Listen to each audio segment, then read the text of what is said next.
be very specific, so later on when anybody sees it, they'll know exactly where who, came what, from. why, and why NASA needs funding and all this other stuff. Yes. Okay. That's the pass. Okay. That's a good way to start off. Okay. So I can start talking anytime? Fine, yeah. Okay. My name is Dr. K. Palaniappan, and I'm at NASA Goddard Space Flight Center. I'm working at the Earth as a global system, as a coupled system of atmosphere, ocean, and land. Now, the next data set I'm going to describe is the Chernobyl data set. So this was of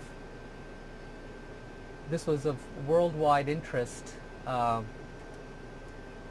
several years ago, and still continues to be,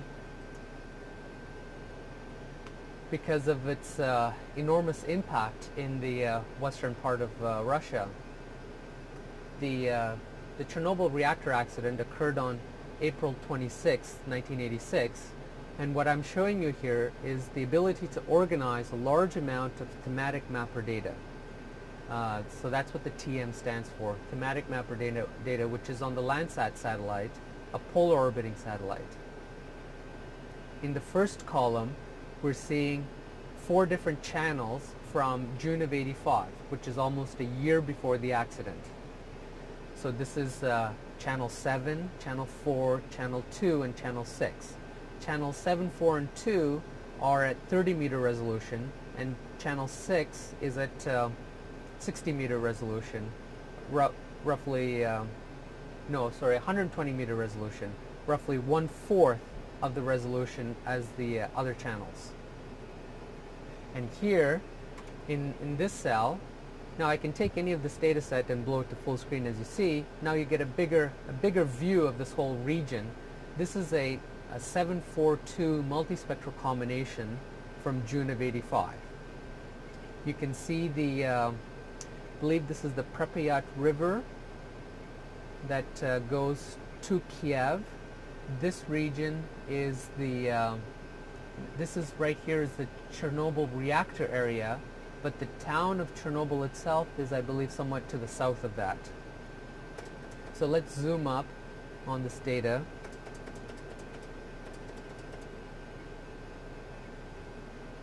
You can see there's a lot of detail that we have put just inside one cell of the spreadsheet. This is the information on the reactor region. So this is the water intake area where the cooling water comes into the reactors, and then the effluent goes out into the lake here. And this is a man-made lake.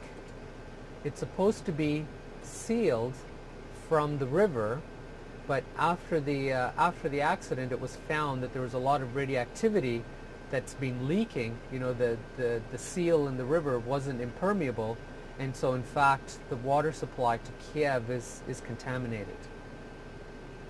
Let's see how the multispectral data can help us look at changes over several time periods, and based on the impact of the accident. I want to focus on the bottom row here. In the bottom row, we've taken the channel 6, the thematic mapper channel 6, which is sensitive to infrared, that is temperature variations, and then, like I showed you previously, I've plotted that as a height field. So we can see that during June of '85, when there was no problem, the reactor was running normally. So the water temperature of the output, from the cooling plant, is warm. So this is the water that comes out of the nuclear reactors, and then it goes around the dam, the berm, and it gets colder, and then that's used for the input to cool the reactors again. So this is when it's working normally. Then 3 days after the accident, you can see that there's very little temperature difference in the lake, which means that they've shut the reactor off. Now, observe here, by December of '86, just 6 months, within 6 months of the accident, they are now running the reactor again. So this is in December, and you can tell here by the warm water that the reactors are operating, and the land is very cold. That's why the entire body of water is warmer than the surroundings. Now I'm going to switch to a different spreadsheet that will let me show you the time sequence much more effectively.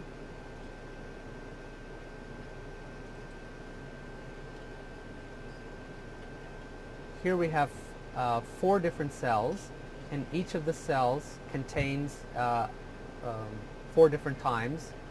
One is from June of '85, then April 29th, 1986, which is 3 days after the accident, then May of '86, which is a month after the accident, and then December 2nd, 1986. Now I'm going to zoom in on each of, just around the reactor area, and we'll see what the differences are like. Now one thing to observe here is that in this red dot here is likely due to the core, a warm core, because of the different properties that we've observed in channel 5 of the thematic mapper data. And this large ejecta type region is likely again also due to the reactor blowing up and just being destroyed, the destruction of the buildings is what we're seeing here in the data set. Now a month after the accident, you notice that there's this brown smudge over this whole region, and what this brown smudge we learned later is the Russian government trying to contain the radioactivity by dumping enormous amounts of sand by helicopter.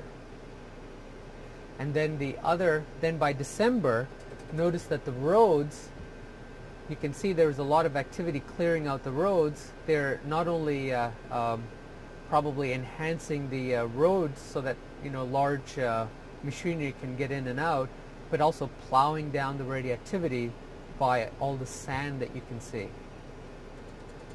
Now this particular image in December is bluer because of the lower sun angle, the solar zenith angle, and that hasn't quite been corrected for in the imagery. So this lets you see how this enormously productive region, what they used to call the breadbasket of Russia, all this area of Ukraine, is now almost unfarmable. And you can see in the June area the number of forests. All this green area is likely to be forest, and all of these sort of regular shaped areas are where they're doing the farming. I'll show you an example of how we're able to use fast disk access to do an animation of one of those times of one image that you saw there. So this is a single image, and the height that you're going to see here is based on temperature. So forests will be cooler because they maintain the temperature, moderate the temperature of the land, whereas the farming areas, because they're exposed, there's not enough, there's no vegetation, less vegetation there, those will be warmer. And what you're seeing here is an animation of moving around this data set. It's 2K by 2K data set, and we're reading the frames directly off of disk, off of our 32 gigabyte striped disk array. This allows us to be able to move large volumes of data directly from disk to the monitor.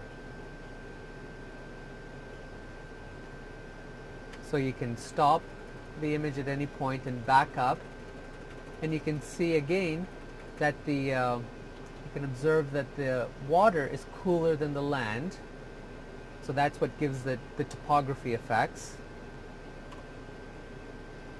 And then again, if we look at the reactor area, the reactors are warmer than the surrounding land, so they show up as small bumps.